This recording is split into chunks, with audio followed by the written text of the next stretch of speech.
Hello, my name is Nicole, and thank you so much for taking the time out to listen. Today I titled this message, When They Say You Need Some Help.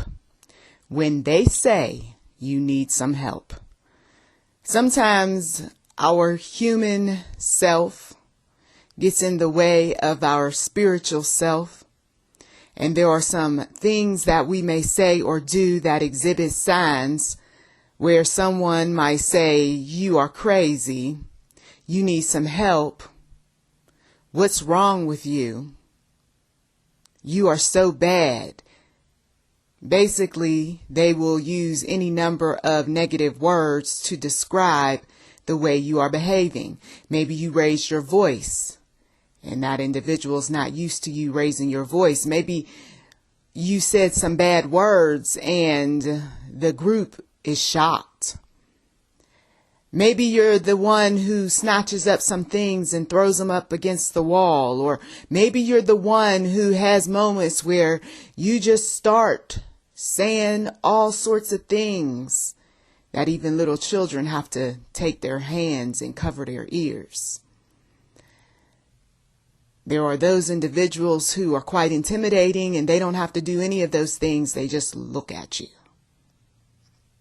There are others that will do things that will appear as if they are being helpful when in fact they're really being harmful. And they do the types of things where only you know what they're up to. Everybody else around you wouldn't see anything bad about it. They wouldn't look into what that individual's doing, but you know what they're up to. The enemy sometimes puts people up to doing some dirty work to hurt others. And the enemy will also put some thoughts in people's minds. Get her right here. Tell him this. Go over there and do that, you see. And only you know how deep the pain is. Others around, oh, it's no big deal, but you know. And so after you've been through a series of episodes where people are starting to question your mentality, where people are going around saying any number of things about you because they are hiding their own insanity, that's key now. Now it's just you and God. Because once the group believes that you are something that you're really not, or maybe you are, maybe there is something a little bit off, a little bit quirky. I mean, God's people are peculiar. We are a bit strange at times. But you got God, though. You have God to see you through. God is the one who we go to fight our battles. It doesn't matter what they say. It's what God says. And if God puts in our spirit that maybe we do need some help, maybe we do need to reach out and touch someone, you see, basically pick up the phone and call because you're about to do something or say something, or you got some crazy thoughts in your mind. I mean, sometimes there is a part of us that will speak to us and tell us you are not acting right. You might need to take a vacation. Maybe you need to, go to the doctor's office and get a refill on the prescription medicine. God will tell us to do some things. And if we refuse, then who is really insane, right? Maybe it's not them. Maybe it is that one who refuses treatment. I can manage my alcohol. I don't need anybody talking to me about my alcohol. I know how many cigarettes I smoke. I don't need anybody telling me. I know about my drug use. I don't need anybody coming over here telling me I need some help. You see? So you have those individuals who they've already reached that brink of insanity, because it's insane to know that you do something that hurts other people, but yet you don't want to do anything about it. It's insane when you say all sorts of things to cover up addictions. When you know that you can't get your way, when you know you can't put that thing up to your mouth and you start freaking out, it's safe to say that that thing has your mind. And usually things that have our minds also interfere with things that God is trying to speak to us about, whether through people, signs, visions, wonders, dreams. If my senses are dulled, I'm going to have some issue trying to hear from the Lord. If my senses are dull, I'm going to fight up against some folks who are trying to take my pacifier away. Come on. Some of you all those things are nothing more than pacifiers. They're just adult pacifiers. You see, when I was a child, come on, I thought like a child, but when I became a man, see, when you were a child, you needed something to put up to your mouth, right? Because you didn't know how to control your own emotions. You know, the family got tired of listening to you crying. Put something in that baby's mouth, because I'm about to, or, oh, this baby's driving me crazy. Don't y'all have something? You see? And so when you become an adult, it's going to look ridiculous walking around with a pacifier, even though back in the 90s, there was some of those movies that came out. And then on top of that, to see grown adults in person sucking on pacifiers, it was a trend back then, and it was quite disturbing. But anyway, so when you're an adult and you still in this frame of mind where you're sucking on, any number of things, okay? And I'm telling you, there's some people that do some pretty awful things. And when they do, and they try to justify these things, they try to justify their insanity, right? Oh, I'm saying your insanity, because they have allowed their minds to go so far off into a place where, no, I can't just quit. You see, that's when you know you're all the way over the edge, because if you can't just one day say no to it, that thing has your mind, as I said earlier. And it's not as easy as you think, because some people say, I could stop anytime. Okay, go ahead, stop today. They're going to go through withdrawal. They're going to have all sorts of emotions kick in. Okay, then that's when that crazy stuff starts showing up, and people will start saying, she act wild when she don't have her cigarettes. Woo, he's something else when he don't get his drink. Oh, let me tell you, when he don't get his drugs, he will rip up the house. He will steal stuff. He will fight people and everything. You see? So that's when you know you cannot just stop. There's a process that people go through, and that's why it is important to make the necessary effort to get the help. When there's so many people around you telling you that you need some help, guess what? You need some help. When you have God himself telling you, whether through dreams, signs, visions, wonders, or other people, you know you need some help. God taking one's pacifier away in whatever way it comes doesn't mean that he don't love you, doesn't mean that he hates you, that he's, just doing something bad to you. He's taking those things away because he doesn't want you to be relying on them. He doesn't want them to be idols in your life. He doesn't want these things to not only affect you negatively, but others as well.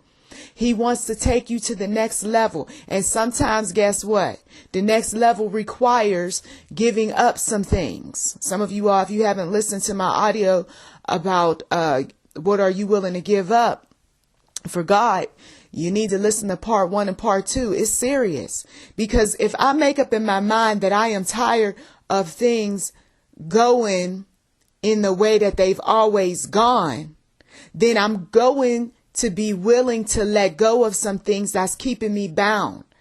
We talk about letting go of people, and that's quite easy for some folks to comprehend. And not only that, they implemented those messages and warnings and everything else in past audio. But I'm talking about now giving up those things that you know are causing much distress in your family. How about some people who got organizations that they're a part of, and they can't seem to let those go, but they know they're toxic. They know that they're not drawing them near to the Lord. They know that they are taking away a lot of money, time, and everything else from family. You see, your family comes first. You're supposed to be making sure bills are paid. You're supposed to make sure that, the needs of your family are addressed. But some people will take that money and put it into organizations or will help other people's family. Meanwhile, lights are getting shut off. Meanwhile, food isn't being bought for the household, but you got time and you got money to go here, there, and everywhere else, you see. And this causes problems for families. So sometimes it's not about the addictions and all these other things. Sometimes it's about these civic groups that people are addicted to, these events that they're addicted to. They are the ones that's taking their last money to put it into somebody's function, hoping and praying that they're going to reap some kind of reward out of it, only to find out that, nope, you're in the negative again. Not everything is worth connecting to. And so when you got people that will accuse you of being out of your mind, you crazy for that organization, rest assured they have valid reason, because there's enough evidence that you may have put out there, or someone else, right? Because maybe it's not you that's acting crazy over an organization, but someone else. Okay. They are trying to call your sanity back when they do that. You've gone mad. You have given up too much for this organization. Just stop this. You see, last month we weren't able to meet bills. And like I said, sometimes it's not even about organizations. Sometimes it's family. People just giving family so many things.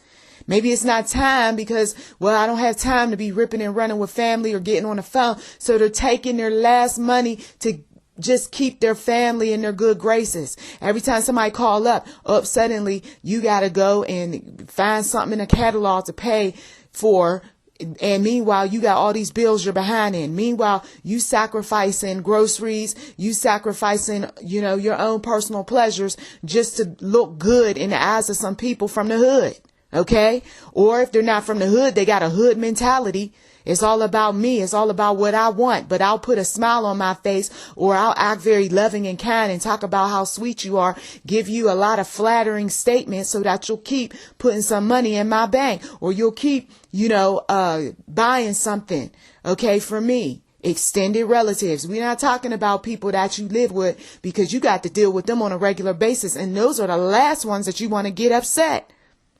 Folks willing to pay for plane tickets, train tickets, bus fare, you name it. But meanwhile, you won't even keep gas in your wife or your husband's car. Come on.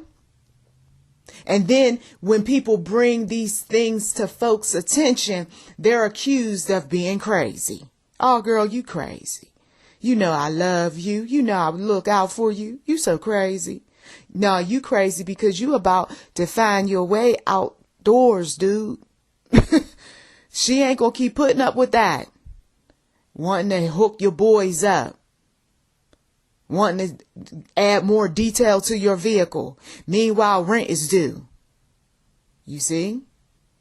Oh, I'm telling you, somebody, when you think back to all of these things that you've done, and when people were saying things like, you're wild, man, you crazy, I don't know if I could do that. And think about it.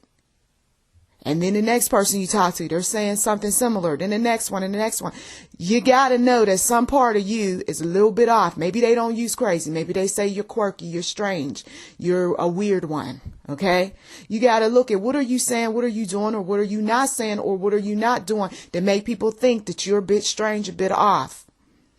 You get some people that's very zealous for, their, programs they come up with, okay? Or they're very zealous about their projects and they want everybody on board and, help me with this and do this for me and all of that. And meanwhile, they shouldn't even be out there messing around and doing, all of these different projects and so forth, but they do it. And then when they are exhausted and when they're back in the hospital or when they're sick, then they want to justify all of these things that they didn't have to be a part of. You don't have to be a part of that. But I'm bored. Okay, you're bored, but you don't have to be a zealot for it. You see what I mean? And some people, they're so passionate to the point where they will have a fit in front of everybody because everybody isn't as passionate as they are. Some people will treat people meanly because they're not dropping everything to be at the church or be at the next event or be at the program that is comprised of a bunch of volunteers. Okay. People aren't even getting paid and some folks go off. You were supposed to put that item there. You guys just don't understand. You really need to keep this organization, organized and effective. I mean, this is just insane. I work 10 to 12 hours and I'm just a volunteer. Well, you're crazy. You see? You see, that's what people mean. When you are doing so much for something and you're getting very little back in return, which I mean, some people would say, well, Jesus, he did a lot too, but Jesus was Jesus. Okay. And some folks, they have all sorts of health ailments and they're doing these sorts of things. You see what I mean? We're not talking about folks that they don't have no other life. Okay. It's sad though, but we're talking about people who just got a lot going on with them already, and they're trying to just make things happen, and they're doing it in a way where it doesn't look very Christian-like. You see what I mean? Some people do stuff in a way where folks are whispering, and it's not helping their witness. Okay.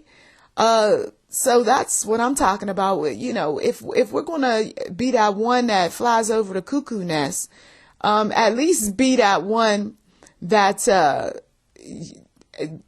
you're doing a mission like Jesus or something. You see what I mean? Then maybe somebody would understand a bit. And then even then they were calling, Jesus all sorts of names. Okay. You going around here talking about you the son of God. You done lost your mind. You see? So, I mean, when God is moving us to do things, we just have to do things in a way where there's balance. If you know what I mean, you've got a time for your work, right? That is mission work or Christian related or volunteerism, helping other people. Because some folks, they're not doing things for the church, but there's so many nonprofits out here that they're doing more than what the church is doing. Okay. So I've even said, Lord, I'd rather work for a nonprofit. I'm not really interested too much in the church because I don't like the way the models are. And I've been to a lot of churches and I don't like the way the models are. There's too much business. There's too much acting. There's not allowance for the move of the Holy Spirit. They don't tap into the folks who are gifted spiritually and so forth. And then sometimes you only got that handful of folks who they're slowly but surely burning out. And on the way to burnout, they're acting a little bit out of their mind. Okay. And I've seen that with my own eyes. She was so sane and seemed to be so sober minded and so stable only some months ago. And now the pastor got her doing so many things that she's exhibiting some signs where she might need some mental help. Okay. And I've been told that you can be involved with so many different projects, and regardless of them being Christian or not, you can be involved with so many projects to the point where you do go insane. And this is why you get some of those folks that get the glossy eyed look. And some of them, they're just kind of out there. And when they're talking to you, they're kind of looking past you. Okay. It's just something a little bit quirky. And they're not all together, but she's such a good mother, a good wife. Oh, he's a great guy. Yeah. And some of these people are the ones that we hear about killing kids. And some of these ones are the ones that we hear about messing with children. And then you get some of these other ones that turn on each other and end up killing one another. So, pillars of communities, they gradually have their moments where they just start to, go downhill. And then they don't come back to a relatively sane mind. So, I mean, when people say things and you see a pattern of stuff going on with you, that's when you got to scale back. That's when you have to start asking questions of yourself. Okay. Am I getting a little bit too attached to this group? Am I working too many long hours? Am I spending way too much money and time with people outside my home? Meanwhile, I'm neglecting my family. And people think that they're always going to have folks in their lives after they done ran them mentally, physically, spiritually into the ground. She used to be so beautiful, but then she got with him and now she don't look as beautiful and she don't have that twinkle in her eye. She went through some stuff and probably is continuing to go through some stuff. Oh, he was so nice at one point. He was so loving and kind. But then a lot of disappointments and so forth took place, and all that sacrifice for what? In the end, the rich man wins and the poor man loses.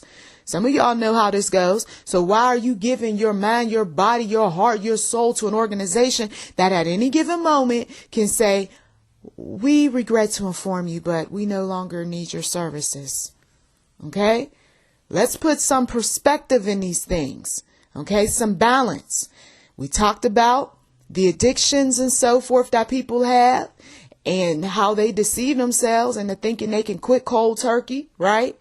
And then when they're tested on it, they know that that thing has their mind and God is trying to move on them to let go of some things. It's time for the doctor's appointment. It's time for the counseling session. It's time for the therapy. It's time for some additional help. Well, I tried this and that. We'll try something else then. Okay. And then, of course, those folks who are so passionate about the organizations that they belong to, whether it's a work organization or a civic group or they're volunteering, it's time to let go of some things when you know that you've gotten to the point where that's all you eat, think, drink, sleep is that organization or that workplace or that church. Okay. People like this. Once again, there's enough examples in media to see that folks like this eventually burn out and then they ruin their witness too because they're not the nicest folks. Okay? And they know it too. And God deals with them on it and they still don't learn. So then they rebel against God. I can do this, Lord. You said I can do all things through Christ who strengthens me. Yep. And I also told you about Sabbaths too in the Old Testament, and you need a Sabbath. Matter of fact, you need a break. You need a long break. Okay. You keep on acting like that. I'm going to set you out, set you apart, set you aside. I know some people don't want to hear this because they have a mind that is programmed and they've allowed this kind of programming to go on to the point where they just can't even accept common sense. Okay. Just basic common sense. If you keep doing something that hurts other people or you don't even bother to find out if it hurts other people and then you learn the hard way, I mean, who's to blame? Okay. And what else? Well, I will tell you that in relationships, unfortunately, some folks can be so sold out on a relationship to the point where they don't care that they're punched or kicked or cursed at or disrespected in some kind of way. They just say, well, that's how he is or that's how she is. But if these sorts of things are chronic, I mean, every time you look up, there's some kind of drama coming from this person, it's safe to say that it's time to separate. Okay? And for others, it was way past due to break up. I am not in support of people sticking it out in relationships where there is physical violence. I am not that one that is going to tell you that things will get better when I myself have been in a situation and then later on meeting people. They don't get better. They don't. These people, if anything, they show their true colors. The only way, I will tell you, there is one way that when things get better, it's a presence of God. It's a strong presence of God. And some folks don't have enough life for that, to wait for that person to change. Sometimes they're already 6 feet in the grave when the person finally realizes that they are quite evil in what they do. We're talking about the abusers. And that, okay, I really should confess my sin, repent, and make serious changes in my life, which includes counseling. And so they really go all out. But there are those that they're not changing for no one. Okay? For no one. They are obsessed, actually, with hurting people.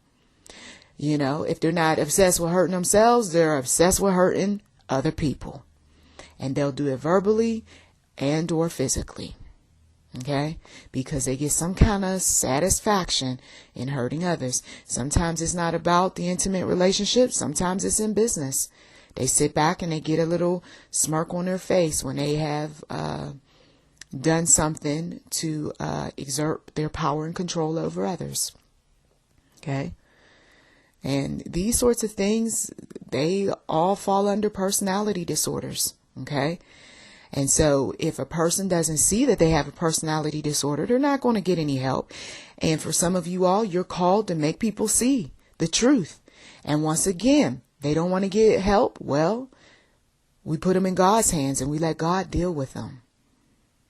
So when people are told that there's something wrong and that it's making me feel uncomfortable, you know, here is the evidence that shows that your actions or inactions are causing A, B, and C, and they don't want to change, we put them in God's hands, okay?